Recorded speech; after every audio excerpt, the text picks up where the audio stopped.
When someone dies under potentially criminal circumstances, the clock begins for investigators. Each piece of evidence helps solve the case.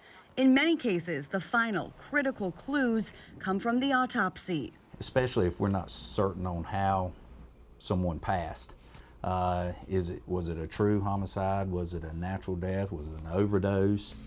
Investigators like Monroe Police Lieutenant Steve Morton say those answers are coming slower these days after a shakeup at the medical examiner's office. But it has been a challenge for everybody. Right now, I would say we're at the mercy of the state. Anson, Cabarrus, and Union counties can no longer use the ME's office in Mecklenburg County. Instead, they must now take cases to Raleigh, which also serves 39 other counties.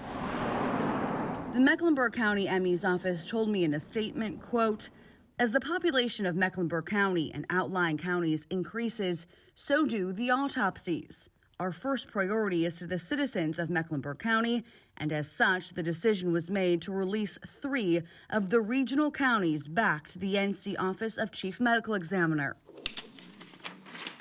But delays at the state have led to a backlog for investigators. It prolongs everything. I mean, if there's potential charges that can come from waiting on the official autopsy report, we can't do that. Kannapolis Police Lieutenant James Livingood says it usually took about a month for a final report from the Mecklenburg County ME's office. Now, I mean, we're looking at a death that we had in July of last year, August, and we're sitting on 6 months, and we don't have no reports yet. That case is the autopsy of a toddler. They need the medical examiner to determine how the child died.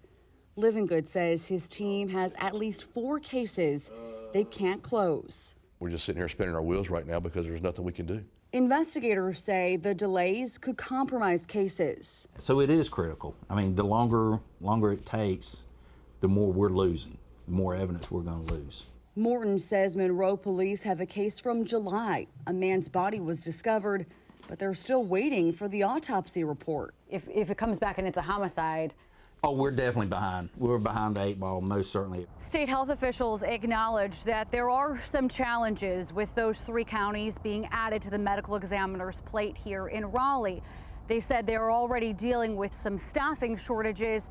They are, though, working to try to complete an autopsy within 3 days. You remember this day?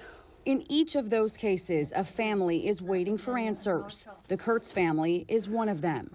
Mama, you guys got a lot of memories. Tony Kurtz believes his father was murdered. Look at them playing. And I know they're waiting on the autopsy results to come back, but if they would come back, maybe we could get some kind of a closure with this and find out what really happened to my dad. In November, investigators discovered Jim Kurtz's body inside his Rowan County lake home. They say he'd been dead for several days. His girlfriend was found living with his body and was arrested on felony charges of failing to report a death. Right now, his death is classified as suspicious.